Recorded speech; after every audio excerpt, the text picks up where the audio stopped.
జిల్లా వ్యాప్తంగా మోత భారీ ప్రభావం చూపుతోంది. 36 గంటలుగా వర్షం కురుస్తూనే ఉంది.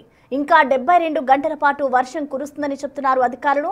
అయితే జిల్లా వ్యాప్తంగా భారీ వర్షాలు లేకపోయినప్పటికీ పలాస లాంటి ప్రాంతాల్లో భారీ వర్షం కురుస్తోంది.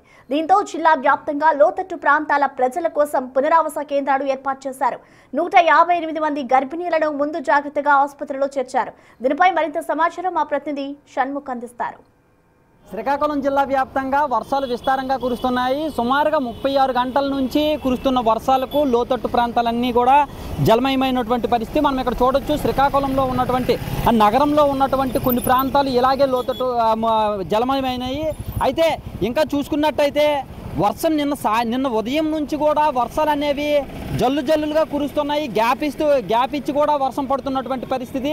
అలాంటి వర్షానికి ఇలా లోతట్టు ప్రాంతాలన్నీ జలమయమైనట్టయితే ఇంకా పూర్తిగా వర్షం కంటిన్యూస్గా పడితే ఎలాంటి పరిస్థితి ఉంటుంది అనేది కూడా మనం అర్థం చేసుకోవచ్చు. ఓవరాల్గా మనం చూసుకున్నట్టయితే మాత్రం ఆ వాతావరణ శాఖ అధికారులు హెచ్చరించినట్టు భారీగా అయితే మాత్రం వర్షాలు కురిసినటువంటి పరిస్థితి లేదు, మామూలుగానే కురుస్తున్నాయి.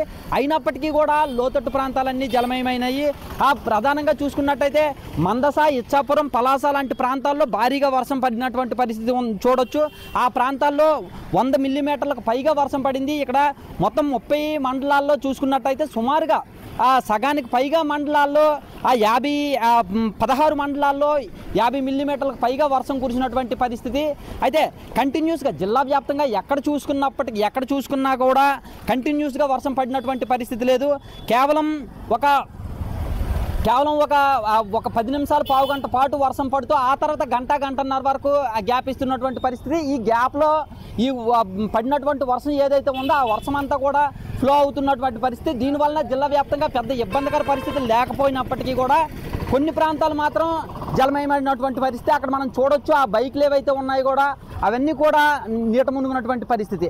అంటే చిన్న వర్షానికే ఇలాంటి పరిస్థితి ఉంది అంటే అధికారులు హెచ్చరించినట్టు కంటిన్యూస్గా వర్షం అనేది ఈ 3 రోజుల పాటు కంటిన్యూస్గా వర్షం పడితే ఎలాంటి పరిస్థితి ఉంటుందనేది మనం అర్థం చేసుకోవచ్చు. ఇంకా జిల్లా వ్యాప్తంగా చూసుకున్నట్టయితే మాత్రం అధికారులు ఎవరైతే ఉన్నారో అధికారులు పునరావాస కేంద్రాలను ఏర్పాటు చేశారు.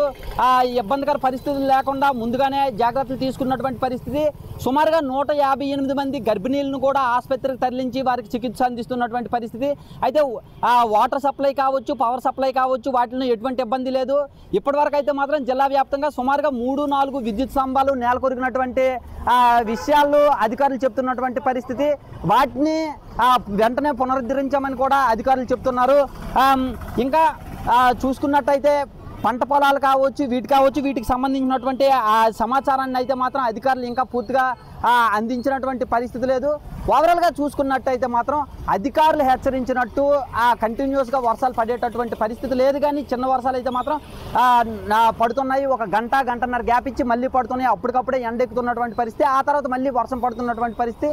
దీని కారణంగా కొన్ని ప్రాంతాల ప్రజలైతే మాత్రం ఇబ్బంది పడుతున్నటువంటి పరిస్థితి ఇక్కడ ఉంది. కెమెరామెన్ నాగరాజుతో షణ్ముఖ్, బిగ్ టీవీ, శ్రీకాకుళం నుంచి.